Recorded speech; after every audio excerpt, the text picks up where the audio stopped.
down to it and shoot for the sky.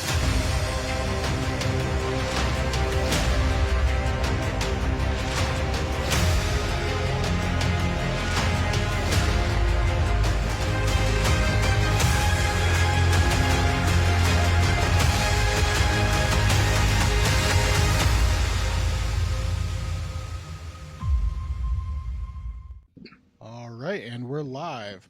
Hello and welcome to the Ring Post Daily Podcast. You're listening to myself, Jesse Henrik, the former RPD ring general, lost the title at the previous Supercard, Mr. RPD himself, the RPD Prophecy Champion, Tyreek Ramsey, and our guest today, Master Sergeant of TSW, a former Southeastern Kentucky champion in his own right.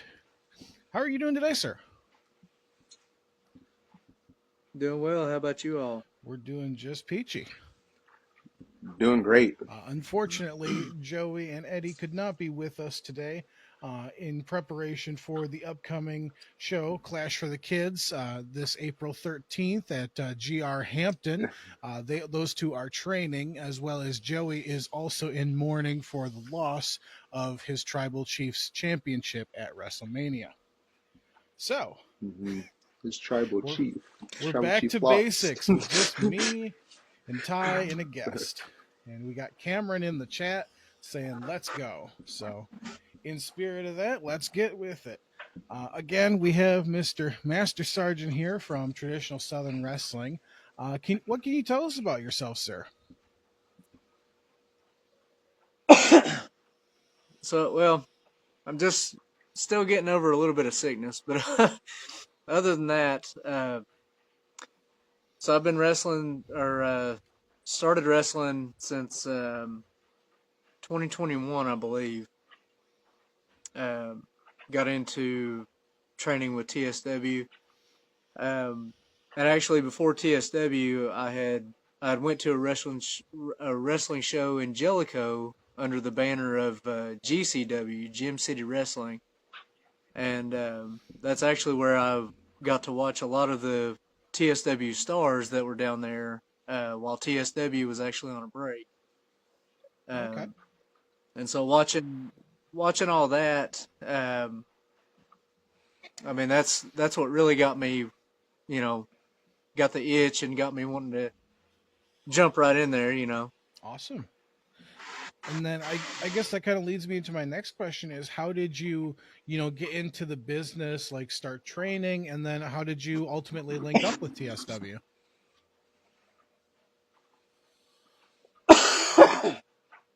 Excuse me.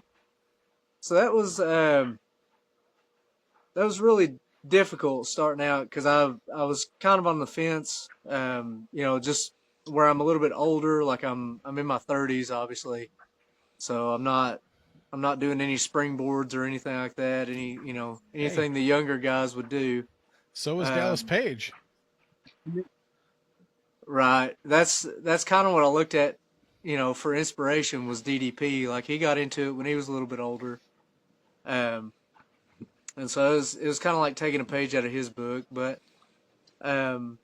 so starting out, like I started out a little slow. Like I thought about just trying to do the manager role.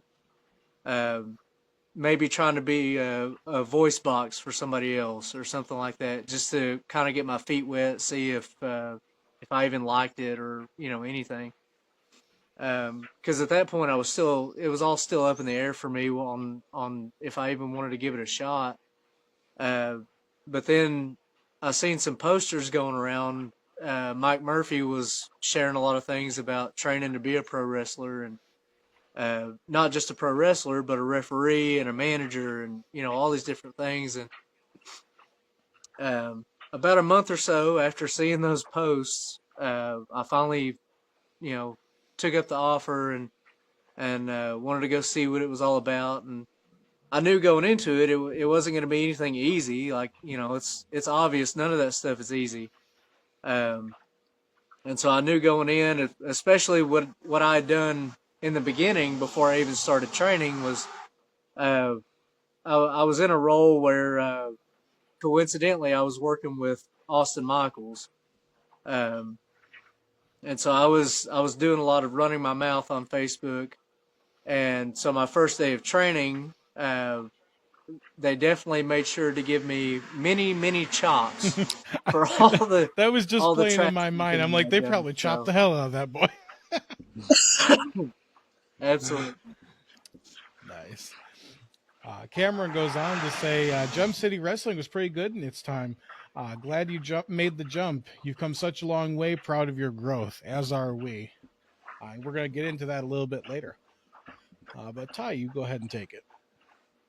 There we go.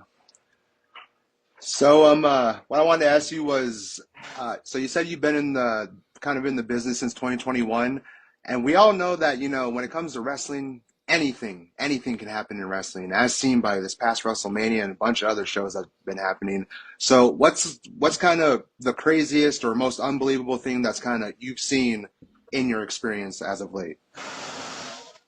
So it's to me it's to me it's going to sound a little unorthodox because I've not luckily I've not seen anybody get extremely injured or anything like that up to this point. So that's a great thing. It's a great thing. But to me, one of the craziest moments was actually when I was down in Tennessee. I was actually working with Ricky Morton's School of Morton, and so he's they've got their establishment down there, and sometimes Ricky Morton himself will pop in, and maybe he'll be a part of the training that goes on that day. And maybe he'll hang out in the back and go over matches with people and stuff like that.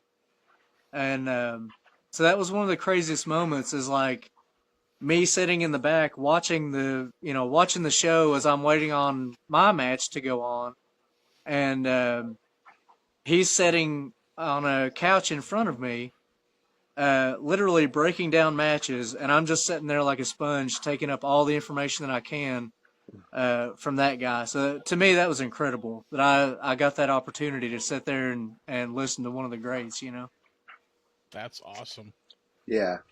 It's crazy how connected, you know, the wrestling world is. It's like, you know, we've interviewed many indie wrestlers who either trained with like bigger names or just seen bigger names, had matches with them. So it's crazy how the whole wrestling community is like kind of, even as an indie wrestler, you can see those high end names or legends or anything or have experiences like that. So that's great. Yeah, absolutely. And it's interesting too how, you know, TSW seems very connected with the School of Morton because, you know, you just said yourself that, you know, you worked with, you know, that school. I know Big Cousin Frank worked with that school.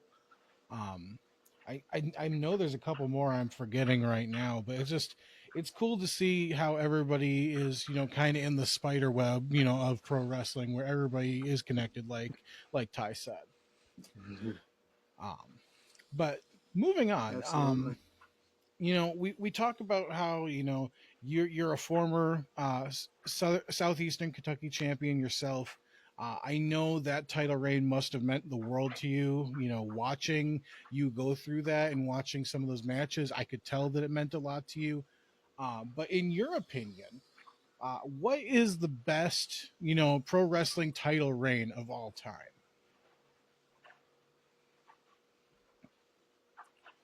Oh, wow. So it's the best title reign of all time. I mean, I'm probably gonna have to go with the one that we just recently saw change hands, Roman Reigns. Really? I mean, he really did a lot with his title reign. He It was very absolutely did. incredible to see.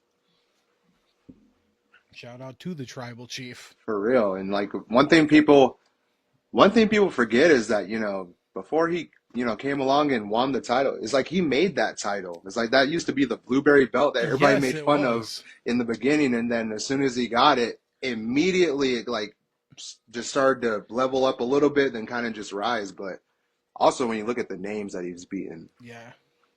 Yeah, that's it's crazy. weird to think about it now as the the fruit roll up championship that people used to call it. You know, the championship that Finn Balor won, and he was the inaugural champion of that. You know, everybody made fun of it, and they're like, "Oh, it's just our mid card title." But no, it's now it's one of the most prestigious titles in the company. And just talking to people Yeah. Hmm. in TSW, it sounds like you kind of did that too with the Southeastern Kentucky Championship. That title, you made it really important, and people took note of that. You know, we've talked to a couple different TSW talents that have mentioned and we'll get into one of them specifically in a moment here. But just they point to you and like, that's the guy. So it's really cool to see what you did with it and the impact it seems like it had on the people around you. I don't know if that's something you were aware of or not, but it's something we really wanted to highlight for you. I when you're in that moment, like I don't. To me, like I took a lot of pride in holding that championship. Um, I thought it was very awesome, just from the names that held it before me. You know, like you had cousin Big Frank, you had J Town Daddy. So I mean, you had some really great names that held that championship. And then for me to hold it, and I'm sure I'm not going to be able to give the pinpoint the number of days or whatever, but it was definitely well over 100 days uh, that I held that championship, and I thought that was incredible. Um, so just to hear you guys say, add that additional, it's definitely awesome. All right, Ty. So, what would you say your plans are for 2024? Like, what kind of things you want to accomplish? Maybe titles you want to win, goals, or you want to branch out into maybe other companies? Anything. It could be anything. Um, so I definitely, and I know everybody's probably going to say the same thing, but once you win a championship, it's great and it's fun and I mean, to me it's like you're on top of the world. But um, obviously, what you want to do is be the standard bearer for that company that you're working with, like the flag bearer, the main champion. And for me, that's one of my biggest goals. Is I would love to be TSW's main champion, the rock and roll champion. That rock and roll Um, championship. I mean, there's just just like where it comes with the Southeastern Kentucky championship. There's a lot of prestige that comes with that rock and roll championship as well. So that would just be incredible to have my name etched in there again with a lot of the greats that have held it before me. So Absolutely. And in the chat here, we have uh, RPD Hall of Famer himself, Mike Murphy, in here saying Master Sergeant brought added prestige to that Southeastern Kentucky belt. And then Cameron goes on and says, you can't mention that title without Sergeant. So it sounds like people are really pulling for that for you. So I don't know. Maybe we it's awesome. see a potential rock and roll championship title match in your future. I think that's something it sounds like the people want, and something we'd love to see. And it seems Mike is willing to see that in you as well. That would be incredible. Speaking of. I do want to talk about the transformation that you've had as a performer. I talked about how a couple of people have mentioned your name, as a future top guy, so to speak, or a right now top guy. Even we had Colt Wilds on a little while back, the current Southeastern Kentucky champion, and he said he was a quote a future rock and roll champion. So he already sees that for you. And coming from one of the most dominant champions in TSW, the guy who took the belt off you, that's got to be huge for you. I know we just kind of asked you if that was something you were looking forward to, but, what's your response to, you becoming a top guy, as they call it? And do you have any advice on how you did it? Well, I mean, for people for anybody to say that, and especially for Colt Wiles to say that, it's definitely an honor. Um, that guy's incredible by himself. And if he's not considered a top guy right now, he should be. Um, he is. I put Colt above anybody. I mean, just being able to work with that guy and being able to learn from him. And it's not just him. Like, there's tons of guys in the TSW locker room that I've been able to learn from, and um, just be able to pick their brain on different things and different aspects. But and a crazy story. I don't know if Colt had given you any backstory of me and him, but me and him go way Please. back, longer than any TSW or GCW. Really? We in high school we actually did a little bit of backyard wrestling, and so so for us to Was he go from, always a Wow. beast? Was he a beast back then too? yeah, he was. Yeah, he was always a tough one. But yeah, I love it. we did a lot of backyard wrestling stuff, and just grew up a little bit together, and so getting to see him and getting to be in the ring with him from time to time that has just been incredible. That's awesome. So It's when you say backyard, the natural long-term yeah. storytelling. So when you say backyard wrestling, are we talking like trampolines, mattresses, just bare dirt on the ground? Like, what kind of ring are we talking about? So this was one. Let me see. I think my phone might be messing up here. Oh no, we're back. Okay. Yeah, no, So you're fine on our side. one instance was we didn't even have a trampoline. We might have had a mattress on the ground, but it didn't even cover what we had set up as a ring. And the ring was basically a rope that was tied around 4 trees. And so then we had a bowling ball and a trash can and all these different weapons just A bowling ball. thrown about in the woods. And Oh, that's real. That's real That's some backyard wrestling. hardcore stuff right there. That's the stuff I used to watch on YouTube when I was 10 years old. That was peak That's peak backyard. YouTube. Yeah. All right. yeah, it was crazy. That's amazing. Did you guys have like the same kind of characters back then, or were you different characters, or just yourselves? I can't really remember if like as far as Colt, I can't remember if he was going off of a character that he had come up with, or if he was just going off of himself. But it was me and a mutual friend of mine were like, we were basically playing off the Dudley Boys as best we could. Okay. And then Colt and his tag partner at the time, and we happened to meet up. Like we had walked from different directions and happened to meet up in this clearing. And once we seen each other, we kind of just ran toward each other like a couple of crazy Spartans, and just started going at it. That's awesome. And did you guys have any sort of like championship, a title belt or a trophy you fought over?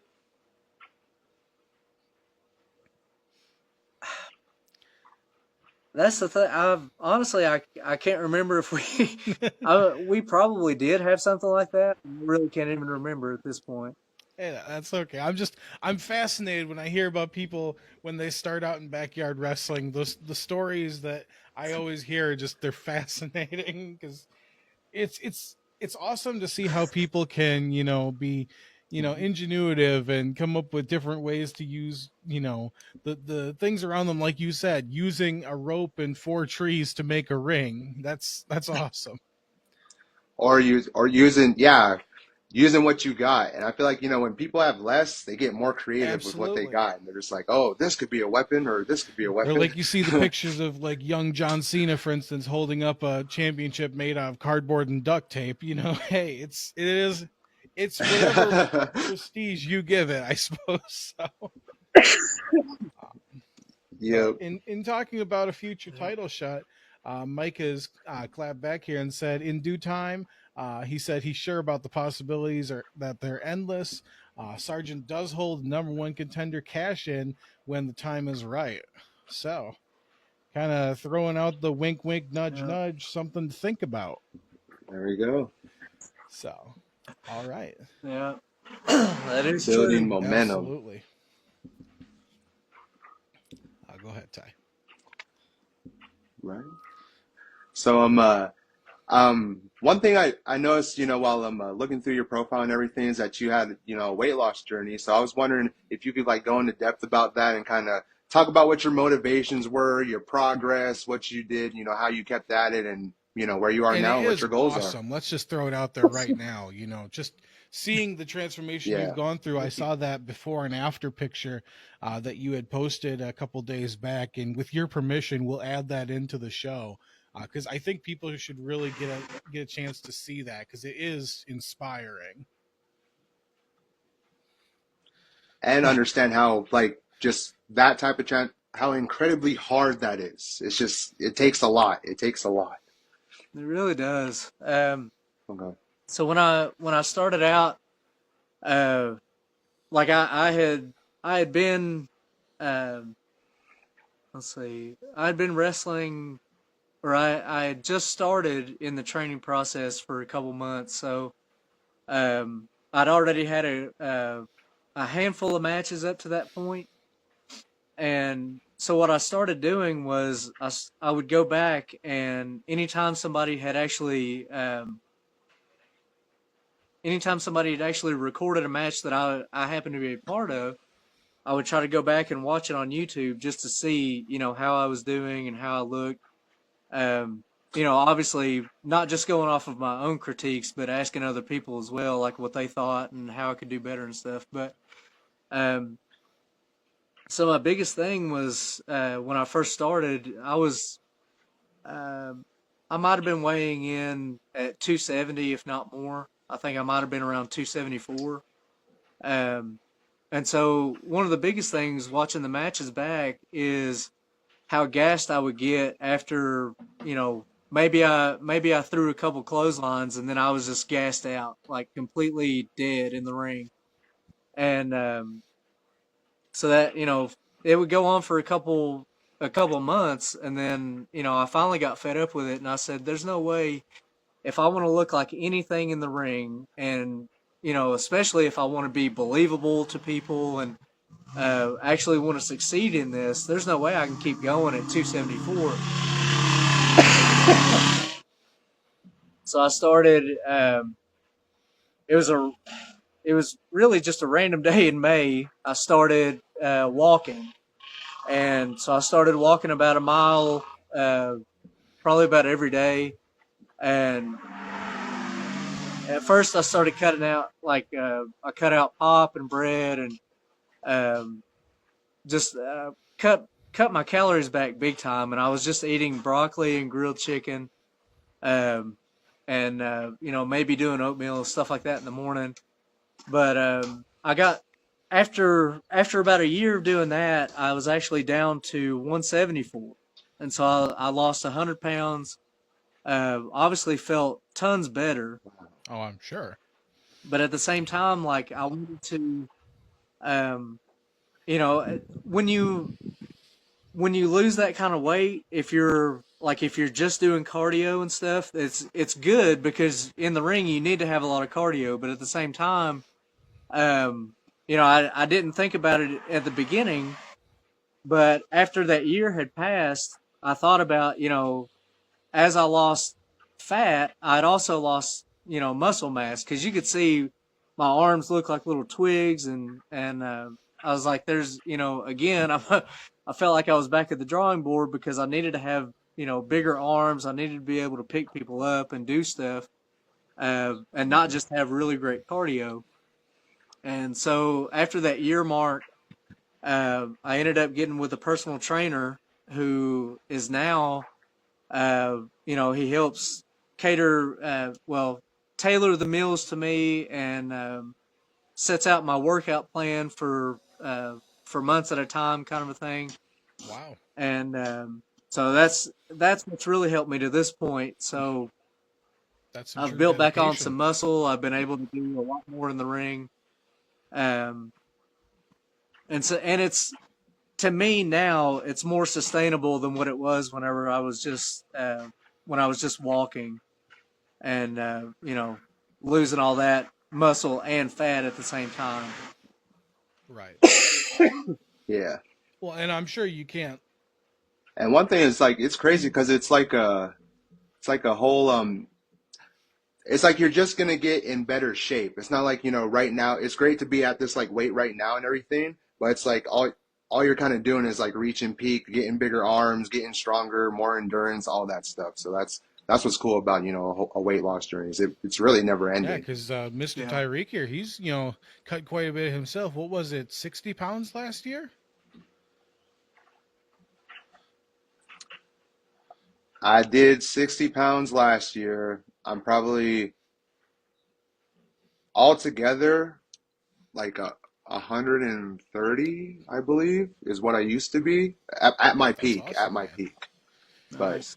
But yeah, and I mean, it is. It is tough and though. losing that kind of weight is, like I said, it's inspirational, not just for yourself to make you feel better, make you, as you said, help yourself kind of look better.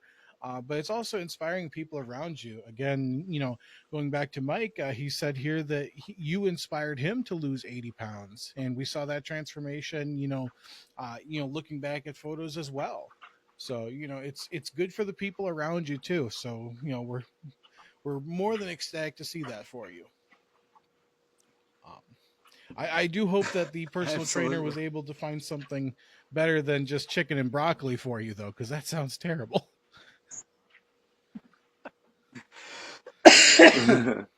Yeah. Sadly, everything that I was eating and snacking on whenever I was just doing the cardio was also stuff that he had in the meal plan for me. So broccoli, grilled chicken, uh, trail, trail mix kind of stuff. That stuff kind of did stay, but um, we did get a little bit of variety from him, so it kind of worked out. That's good. All right. Well, speaking of variety, this is a question that we ask pretty much everybody, and we always get a variety of answers.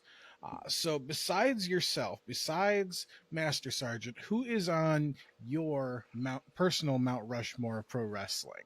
So, 4 names can be from any era, any company, what have you. Just who are those guys for you? So for me, um, you're gonna have to have Hulk Hogan up there. Um, I think you're gonna have to have the Undertaker up there. Um, Oh yeah. I think you're gonna have to have Bret Hart up there, and that might get a lot of critics, but Bret Hart in his prime, you can't tell me. No, I mean, I don't think anybody could touch Bret Hart. I think I he was was one of my always biggest inspirations. yeah. I mean, I've always been a Shawn Michaels fan, but I'm never gonna knock anybody for having Bret Hart. It's kind of like Coke versus Pepsi. Yeah. Yeah.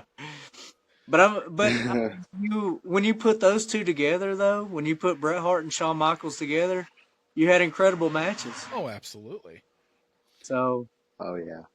And you got one and then other. my final, I'm pretty sure a lot of people have this guy up there, just because he's well deserving of it. But Ric Flair would be my number 4. All right. I feel like Undertaker and Ric Flair are the chicken and broccoli of Mount Rushmore. We those are the ones we always hear, and then the other two are kind of interchangeable. Yeah. So, but no, we love it because we all agree those guys, and there's others too that we hear a lot, but those two really kind of cemented the Yeah, business. sometimes we hear Hulk Yeah, Hogan. I mean Hulk Hogan Sometimes, is up there a lot. Stone Cold is up there a lot. Rock is up there a lot, but Undertaker and Ric Flair are always there. So, but no, it's great.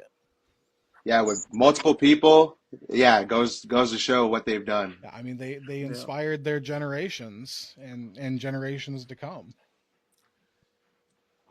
But go ahead, Ty. So, Master Sergeant, who's a TSW opponent or a wrestler who you'd like to have as an opponent that maybe you haven't stepped in the ring with? Maybe you want to step in the ring with them again, but who's someone that you'd like to work with from Uh, TSW? that's It's worth noting that that's this. kind of a tough one because I I think there's more than one that I'd like to step in the ring with. Oh yeah. Um, I mean there's you've got to and a lot of people don't really they may not see it like this, but you've got a really incredible roster at TSW. Um, and so I mean there's tons of guys in the back that maybe I have been in the ring with them once or twice, or maybe it was for uh, maybe it was like in a triple threat match where I barely got to wrestle with them, um, and I'd like to Yeah. wrestle with them a little bit more than what I did.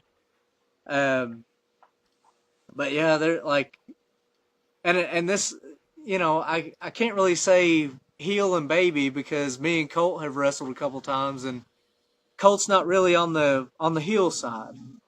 He's not, he's kind of in between. You know what I mean? So I think Hmm. there's a lot of guys that they may be baby faces, but I think I'd still like to get in the ring with them again. Um, I think Mike Murphy would be one that I would love to get in the ring with again. Uh, the last time that me and Mike Murphy actually had a match against each other was many moons ago when I was very heavy and not as experienced. I'm not going to say I'm super experienced now because I'm still learning by all means. But Mike is I consider him one of the greats. He's helped train me and helped bring me up in this thing. So I'd love to be able to get to wrestle with him again. Obviously, I think me and Colt are a rivalry forever. I think me and him could fight forever. Um, and just a ton of other guys like Cameron Blackstar. I've never got to step in the ring with him. I know he's not a heel, but maybe one day down the road I'll get to wrestle with him. I'm actually this Saturday. I'm actually going to be teaming with Cameron Blackstar and Repic as they take on the 606 Mafia and that mystery tag partner that they might have. And so that'll be a good experience. Getting a tag with Repic again and getting a tag with Cameron for the first time. Seeing how well we kind of mesh together, and how well we can work together. That'll be kind of fun. So Awesome. I mean, if we're just throwing it out there, I'd like to see the Mike Murphy match. So,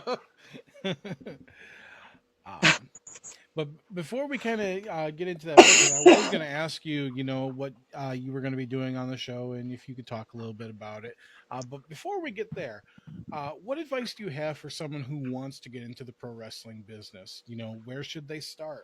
What do they need to do prior in preparation to get into it? Because obviously you're someone who, even, being, as you said, you were a little older when you got in, but you now have transitioned from somebody who's getting into the business to now you are in the business. So how do you make that transition? So I think it's really important for anybody that wants to actually get started. Um, it's not always just trying to jump straight in. Um, I think to me, I think it is really important to have that. You've got to have a tough mindset first of all. I think because when you get in there and when you start training with people, nobody's going to take it lightly on you. Uh, Nobody's going to give you the easy way out because there's really no easy way out. Like if you're going to take a bump, if you're going to learn how to take a bump, if you're going to learn how to take a chop and suplexes and all that, the first thing you're going to learn is that none of this stuff, people could say it's fake all day long, but let them people go in the ring and take bumps and get chopped and get all that, and then they can come back and report and tell us how fake it is because, my friend, it is not by any means. No, no. It is. So I mean, you definitely have to have some thick skin. I think it's also important to have some level of fitness. I started out, like I said, I started out in a probably one of the worst ways, being overweight as I was, but I didn't think it through on what I thought I was going to do.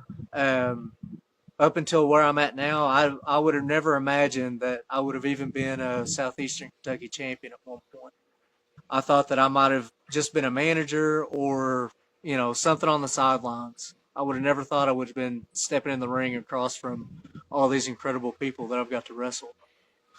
Absolutely. And it's like we've said, it's awesome seeing that, you have made that transition, you have, become that. And just a sort of a bonus question, I'm kind of interested. How did you talk about maybe just being a manager or something. How did you create the Master Sergeant character? Because that wouldn't have been a manager, would it have? No. So Master Sergeant was never going to be a manager.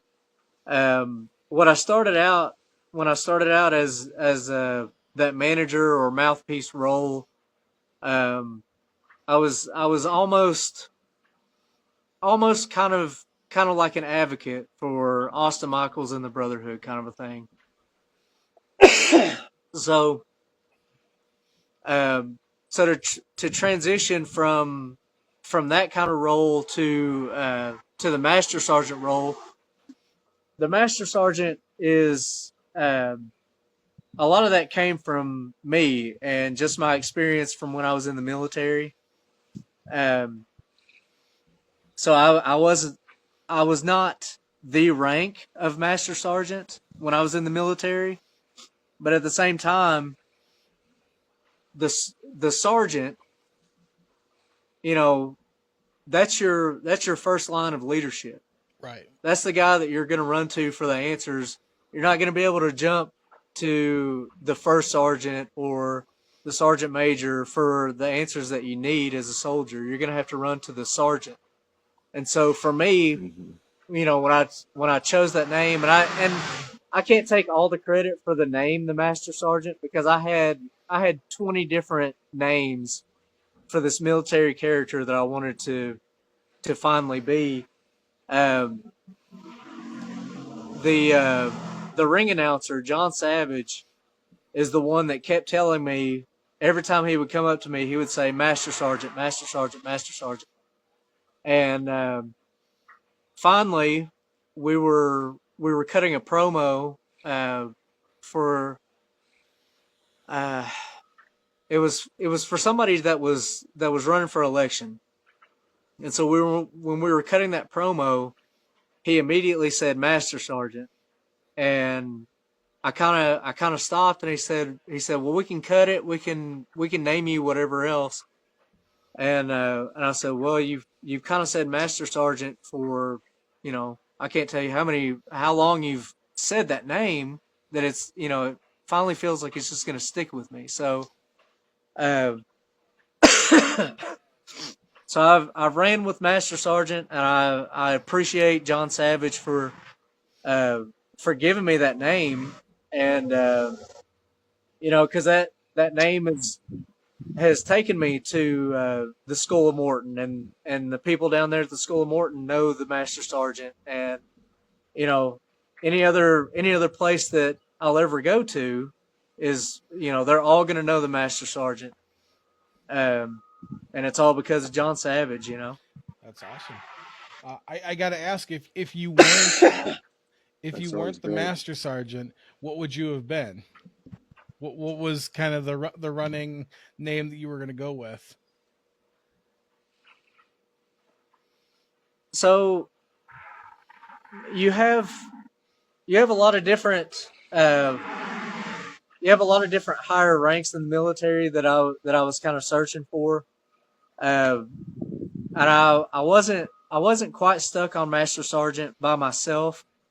Um, I had thought about, like, maybe a first sergeant, or maybe sergeant major, um, some or command sergeant major, or something around there, but it just I couldn't grasp my mind around it. And then at the same time, when I had given this idea to different people, and different wrestlers that had been in wrestling for a lot longer than I have, and the way that they would tell me whenever I would bring up these names, they were longer names, a lot longer than the Master Sergeant, and so all the feedback that I got was about how, you don't want to waste 5 minutes of somebody's time trying to figure out what your name is, by Absolutely. by going down the alphabet, and basically naming off a address on I-95 because you're from here, blah blah blah. So it kind of fell in line with what Savage was saying too. The Master Sergeant, boom, that's it. That's awesome. I have one more question before we kind of start to wrap things up here. Being the Master Sergeant, and you say that you're the first line of command. Would Master Sergeant, if they were to meet, would Master Sergeant salute General Rection from WWE? I have to know.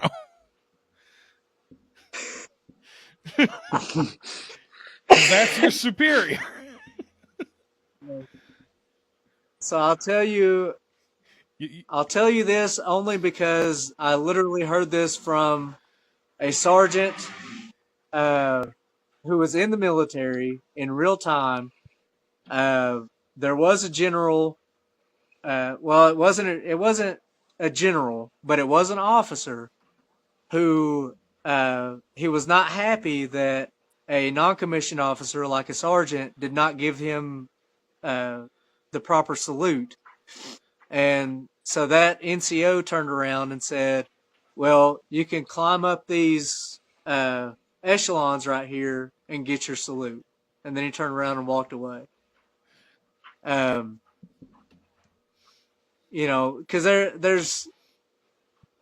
there's officers out there that, not all of them are this way, but they have a mindset that they're better than you because they've went to college. Right.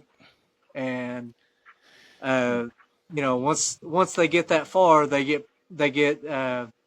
to officer candidate school, and then they get pinned as an officer. So, and then you've got people, the non-commissioned officers, the sergeants, the leaders, the ones that have been there on the battlefield, boots on the ground, taking care of their soldiers.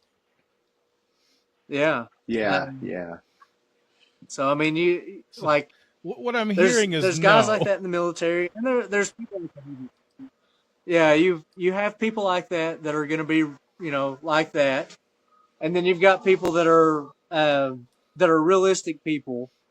And so to me, like, if if General Rection was here and said, "Give me a salute," I'd probably cut a promo on him as best I could and tell him that I'm not doing it. That's awesome. Okay.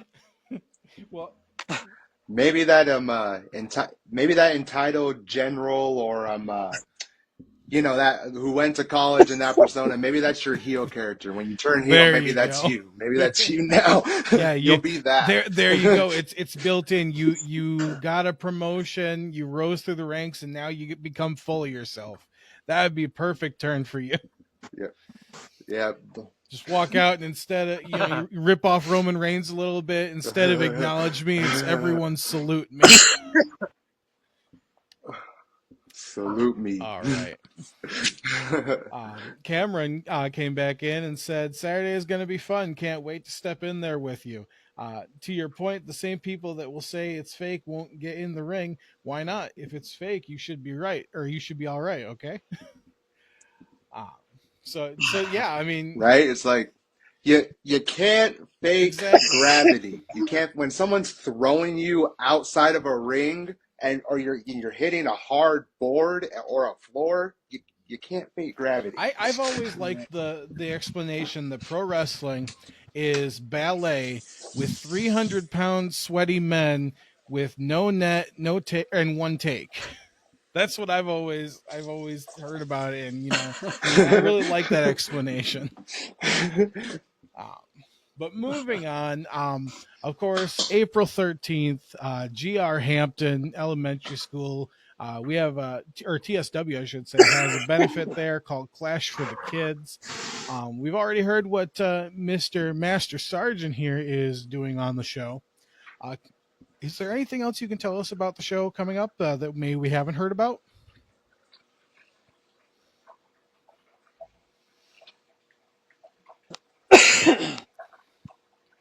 So anything that you may not have heard about, well, I don't really know because I think this show has been heavily advertised. I know it's we always advertise it as being fun, family friendly. You're always going to have the loudmouth Austin Michaels there, unfortunately. He was very adamant that we add him to the poster, so we did our best to do good by Austin because, of course, he is a by proxy friend of the pod. He's in there with Joey and Eddie, so we have to make sure we keep him happy. I think right, Joey and Eddie are Brotherhood members. I think the poster looked just fine without Austin Michaels on there. When it got his ugly mug on there, I think it kind of devalued the poster. Oh, don't say that. We'll have to take this video down. Nah, man. Every time I see Austin Michaels, he is screaming about something. He's just going in at it, kind of promo on something or someone. Absolutely. Yeah. But I think on Saturday, there is going to be more advertisement going on. I think there's stuff going around close to the school where there may be wrestlers actually that can actually get out and go talk to people and stuff like that before the show. Kind of advertise that way too. So that's awesome. All right. Well, I guess that was it for us. Again, April 13th, Clash for the Kids, GR Hampton Elementary School. TSW is going to be out there. I know, of course, we have the 6-man tag here with Mr. Master Sergeant. Then there's going to be a Brotherhood Championship match, as well as the Rock and Roll Championship will be on the line. If I know Colt Wilds, which after talking with him a little bit, I think I know him a little bit. I'm sure he'll have a challenge out there as well. So plenty to see, and I'm sure there's much, much more family-friendly entertainment out there. But from us at Ring Post Daily, what you're going to have is, of course, we're going to have this interview. Of course, we had it live here, and then in the next day or so, we'll have this up for people to see at their leisure. We'll have the replay. Tomorrow, you'll be able to see the last show that TSW had, which was in DeWitt. That was at the DeWitt Elementary. That was another school fundraiser. So you'll get to catch up on everything that's going on with TSW up to this point. And then, of course, that will take us to Saturday. So big weekend coming up for TSW, and of course, a big couple days here for RPD. So we want to thank you, Master Sergeant, for coming on with us again, from Joey Hudson and Eddie Wade, who were not able to be here as they're training for the show. Myself, Jesse Henrik, Mr. RPD Prophecy Champion himself, Tyreek Ramsey. This has been the Ring Post Daily Podcast, and we hope you all have a wonderful night and happy wrestling. Yes, sir. Thank you.